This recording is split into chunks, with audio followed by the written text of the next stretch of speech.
Hey y'all, it feels like it's been forever since I recorded one of these Faith Talk episodes. So I've been so excited to record this one because August was such a great month. Happy September. Today is September 2nd. And initially I was going to record this on August 31st, but I don't know what happened. I guess I just ran out of time. I like to record them during the day when like the light is popping and all of that. But I'm glad to be here today. I have so much to share, so much to catch y'all up on. If you've been following me, then you know I just came off of a 31-day content challenge. And I did it, y'all. I posted every day in the month of August and it really wasn't that hard. I think it was because I already had a ton of content, already had the ideas planned out. And although I kind of like deviated away from my content plan, for a couple of days, the more I posted, the more ideas came to my mind, to be honest with you. The more creativity kind of just came. And obviously, God was all over it. So He allowed me to do it. And my goal for doing that was, I'm pretty sure I talked about this in the last episode, but my goal for doing that was to just push myself out of my comfort zone, to not care so much about what the content looks like. Although everything I posted it was quality, it was quality content. I took my time with it. Nothing was really rushed. And I just felt good about every post that I put out.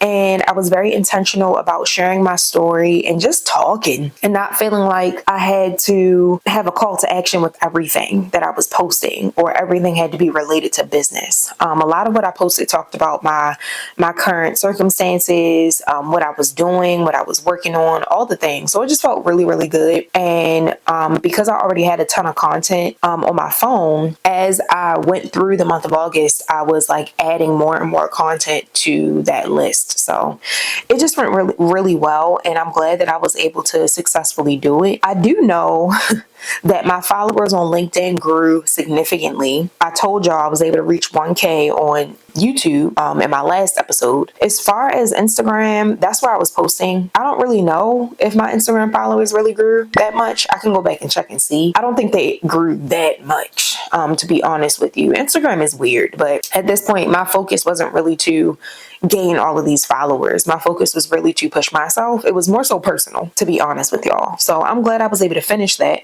And now we're in September. So let's talk about August. Let's recap for a bit because a lot has happened.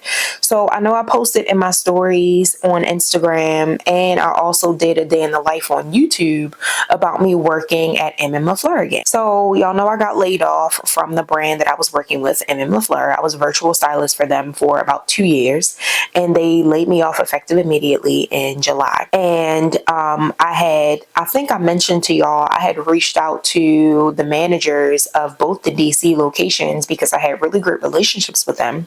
And I just texted them and told them like, hey, yeah, the brand let me go. Just wanted to let you know I didn't just disappear, but they let me go. And I appreciate everything that y'all were doing for me, and everything that y'all allowed me to do. And I hope that we could stay connected. So obviously they were devastated, like who wouldn't be? And they really gave some encouraging words. And one of the managers, she actually asked if I wanted to come work at one of their retail stores in DC. And to be honest with you, I was very like upfront with her. I said, look, working in a retail store isn't really what I'm looking to do at this point in time in my life. I'm in my 30s. Like I worked in retail in an actual store for years. Like I'm not trying to go back to that. It's a lot more work than what they make it seem like. You're always on your feet, and it's just a lot of like labor.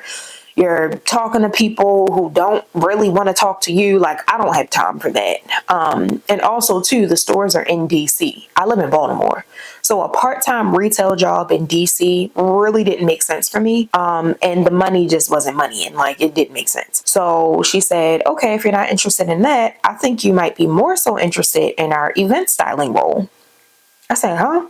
I didn't even know event styling was a thing. Like, what is that? So she basically invited me to become an event stylist. And with that, the brand, MM LaFleur, they host events often, like throughout the month. They have a whole list of events that are happening in September and October, and I'm sure November and December. And she basically said, as an event stylist, I would come and just work the events. Obviously, I would let her know which days I'm available. So like they aren't expecting me to come every single time they have an event. So she sent over the dates of when they have events and asked me, let me know what dates work for your availability.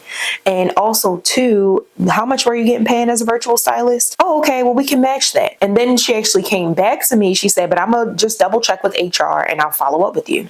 So a couple of days later, we hopped on a call and she's like, we're actually gonna pay you a couple of dollars more since you aren't working, you wouldn't be working as often, but you wouldn't be able to get commission. I said, you know what? I'm okay with that. So I'm literally working with the same brand that let me go effective immediately on my time, getting paid a few dollars more and working events where I could potentially meet new clients for my business and my brand. And I still get access to the discount, y'all.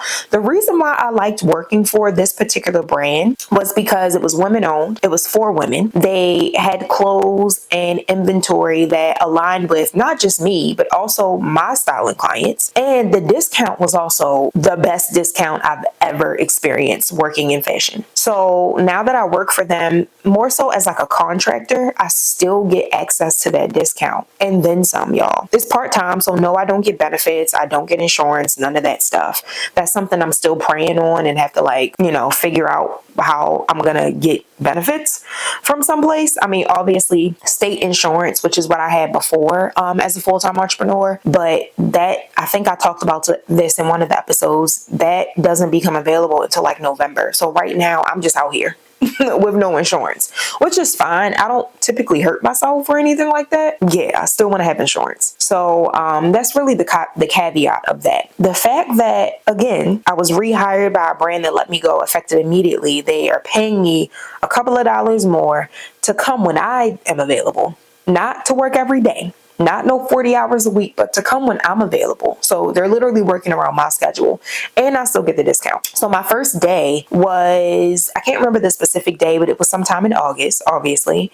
And it wasn't an event. I was actually helping them to prepare. It was August 14th. I was actually helping them to prepare for a big sale that they were having. So the manager was asking, can I come in and help with setting up inventory for the sale? I said, sure. I'm only available in this day, but yeah, sure. So I was there from 10 to 6 and just literally organized inventory, hung everything up. It was cool, pretty simple. I was tired, but it was pretty simple. So I was able to get paid from that. And we also all the employees got to choose one free item. So y'all, I was able to get, and we had to choose from what was left over. It was a decent amount of inventory left over. So hold on. So from that inventory, it was a lot of inventory left over. So I kind of wish they would have allowed us to at least pick 2 items, but I get it. But I chose a blazer, y'all. This blazer is valued at $500. I got it for free. The blazer is perfect. It fits perfect. It's my size. I literally wore it. I'm going to pop in a photo to a girl's night out and it was perfect. And it's so comfortable. And it was one of the blazers that I wanted when I was working for the brand. So everything was just it was really, really cool. So that was that. Next up on my list, as far as the favor and all the things that God was doing in August, is the settlement. So y'all know I have, maybe y'all don't know, but I'm pretty sure I mentioned this in one of the episodes, but I have credit card debt with Discover.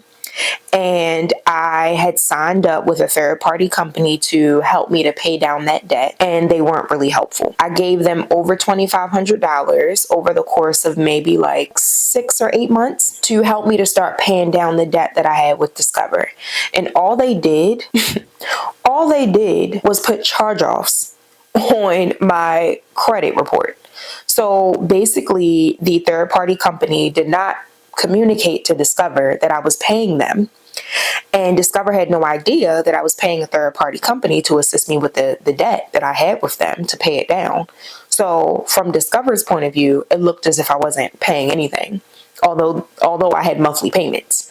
So every single month that I was paying the third-party company, I was getting basically a charge off on my credit, looking as if I wasn't paying anything. So they really messed me up. But by the grace of God, I'm connected to a woman in the prayer group that I'm in called Favor 365. Her name is Danielle. Shout out to Danielle. And she is a credit specialist. I reached out to her to help me with restoring my credit and in hopes of disputing these charge-offs, because I, in fact, was paying. I just wasn't paying Discover. I was paying the third-party company. So I think in the last episode I talked or I shared, I was able to cancel with a third party company and get my refund back of all the money that I was paying them. So I got a decent amount of money back. I know they took a little bit. They really didn't take much. I think they took like less than $100 from what I had paid them, and they refunded it back to me. Thank God, because I was getting nervous because I'm like, is this a scam? But no, they really refunded me. So I took that money and I put it in my savings account just to put aside, called Discover to set up a new payment plan with them. And the guy that I was talking to mentioned, he's like, you know what, we can just do a settlement. And it's so crazy because when I connected initially with Danielle, we had like an intro call, and she was giving me all the ins and outs of how everything is going to work. She was giving me some advice and I was taking notes. And she had suggested that I reach out to Discover once I got my money back from the third party company. She suggested that I reach out to Discover to get a settlement. And I had completely forgot. I just knew like, all right, I got this refund. I'm going to reach out to Discover to get on a payment plan. God works in such mysterious ways, because I had completely forgot to even inquire about a settlement when I was on the phone with Discover. But as I was talking to the guy, he's like, you know what, we can just settle. Are you willing to settle for this amount? And I said, yeah, like, yes. I don't want to pay back that full 15. Like, y'all, it's literally over $15,000 that I owe this credit card company. I'm not trying to pay that, especially knowing the situation that I'm in. One, that's a lot of money. Two, that wasn't even the initial amount. Like, it was less than that. But because I technically wasn't paying Discover, it increased. So I'm like, now I have to pay more because the third party company was playing with me.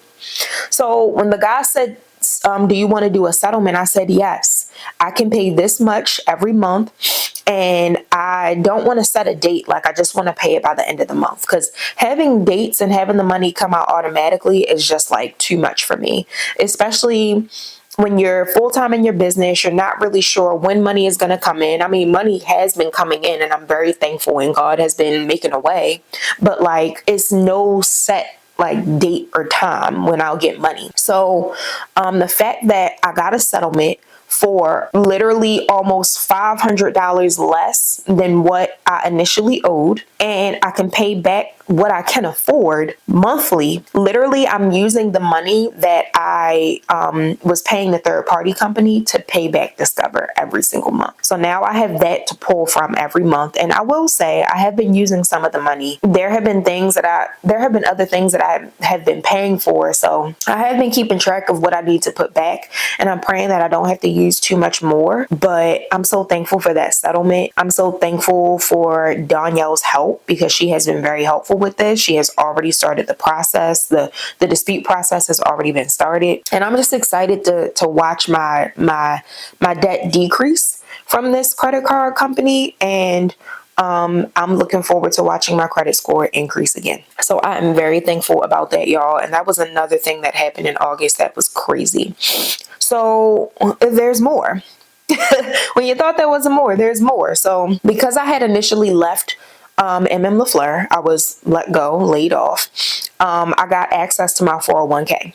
So I had about $1,700 in a 401k that initially I was going to withdraw. Half of it I was going to put in my checking account as like spending money to pay off bills and to invest and to buy whatever I needed to buy.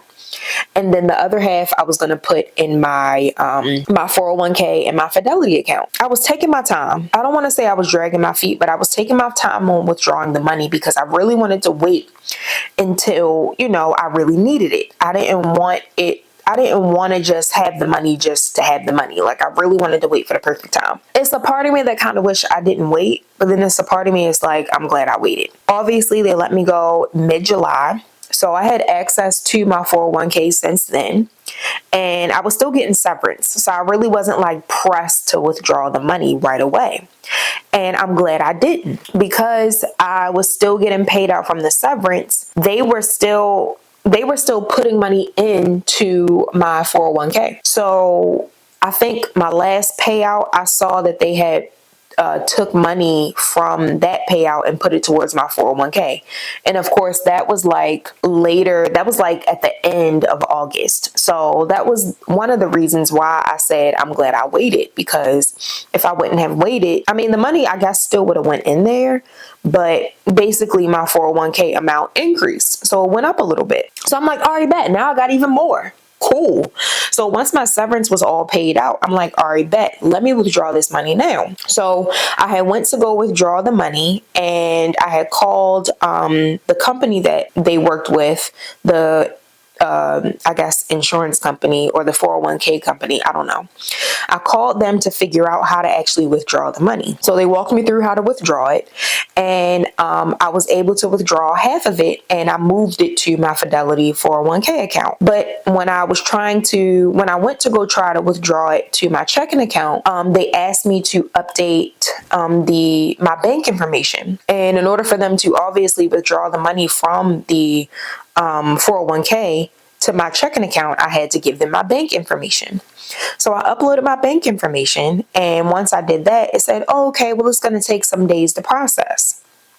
So I would have been able to withdraw the money late August. Like, it was like August 27th. They would have allowed me to withdraw the money, because it took like a week or two or about a week and some days for the platform to process my bank information. Fine. Okay. Whatever. So during that time, I had then got rehired at MM LaFleur. So because I got rehired, I was no longer able to withdraw the 401k money to my checking account. Y'all, you know how irritated I was? I'm like, are you serious? Because I had already mapped out, was planning, like, all right, this amount of money is going to go here. This amount of money is going to go here. Once I get that, I'll be able to do this.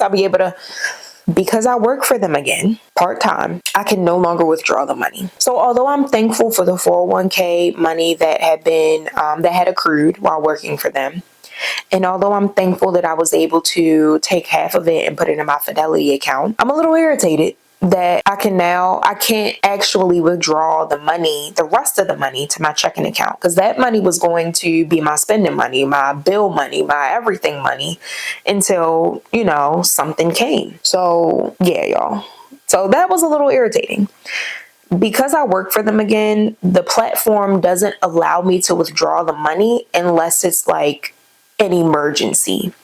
And they literally have a whole list of reasons as to what that emergency could be. Like, it's literally medical emergency, school emergency, which I was going to choose that one, but it said like for room and board. I'm obviously no longer a student, but they need to have an option for like student loans. So it was like tuition. It was like a medical emergency. It was I think like a death, or like all these random emergencies that had nothing to do with what I was experiencing. And then with those emergencies, it doesn't even allow you to withdraw the full amount. It only gives you like less than half. It was just a lot, but it's like, I'm thankful, but then I'm also irritated. So, okay.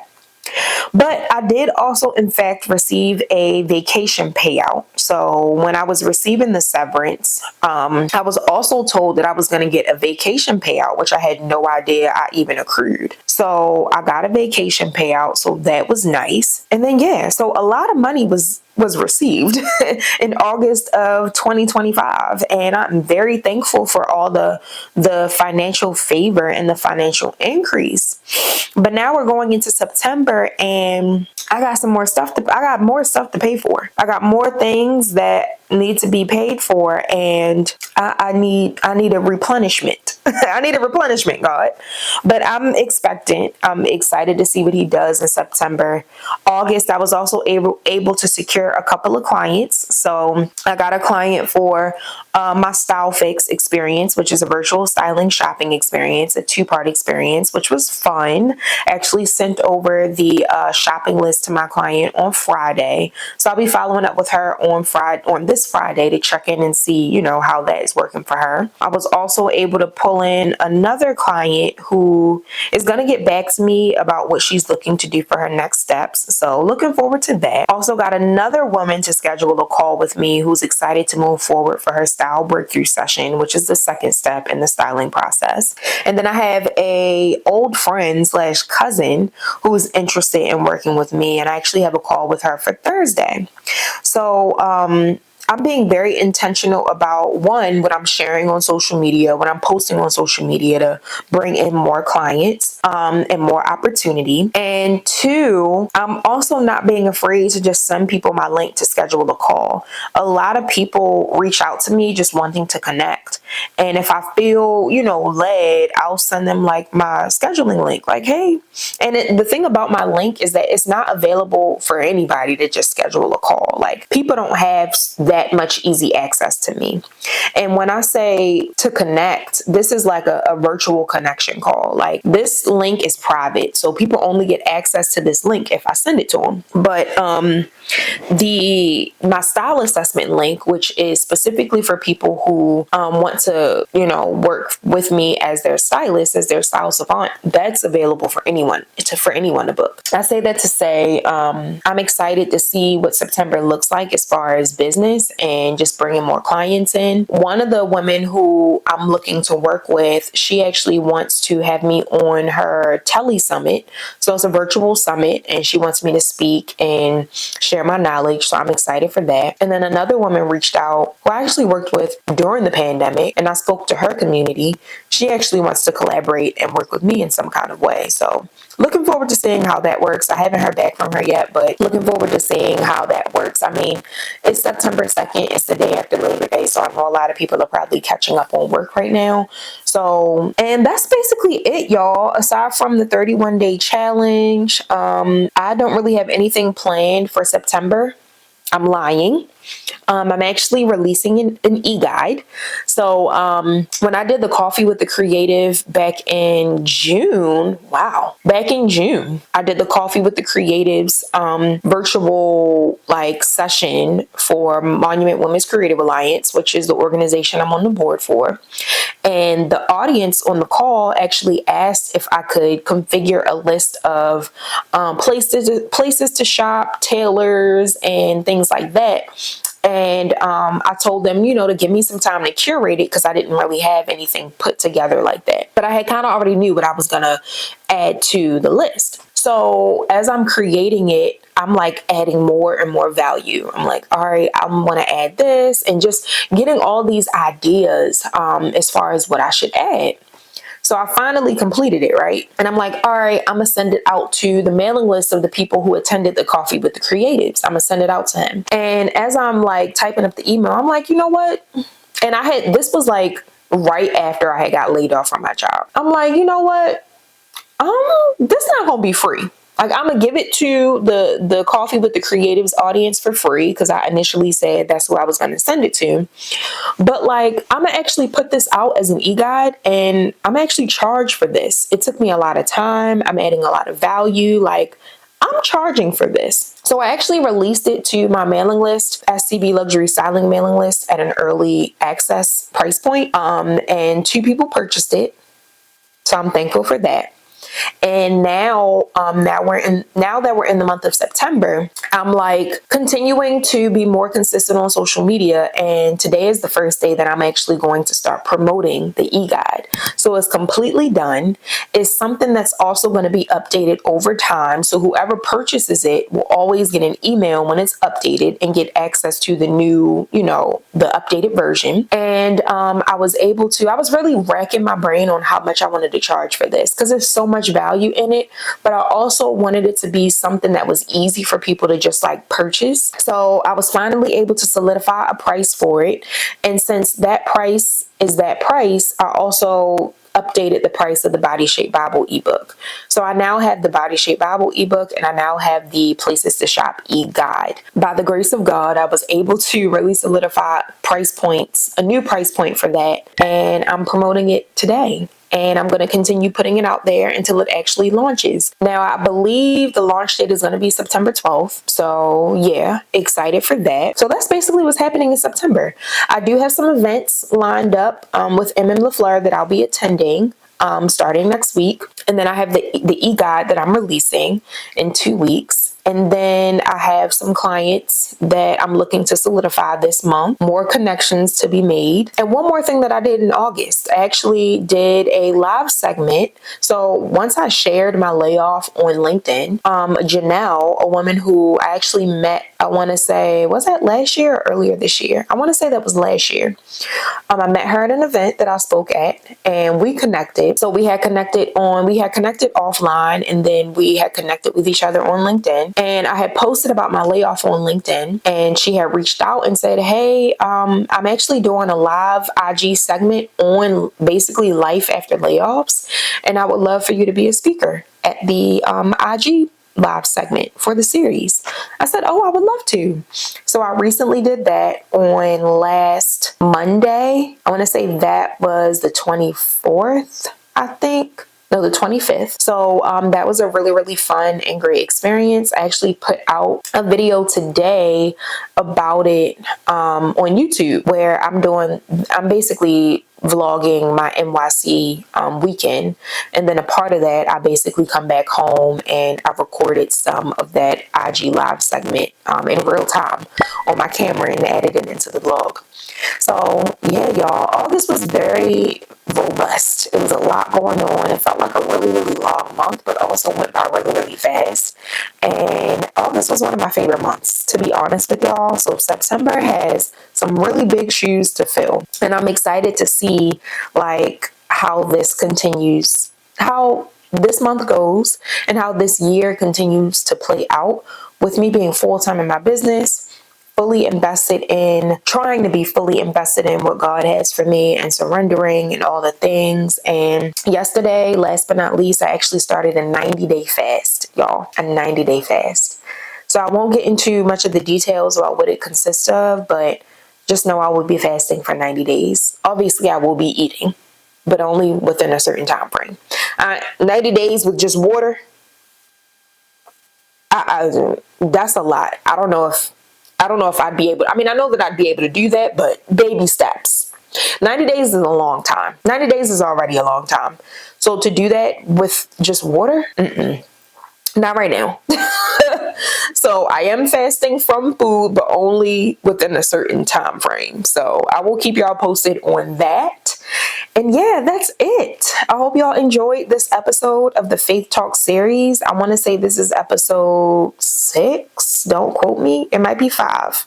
But I'm excited to put this out there. I hope y'all enjoyed this. Let me know in the comments if you can relate to anything that was said. And I hope y'all look forward to the next one. Y'all might get another one before the month of September is over. We'll see how things go.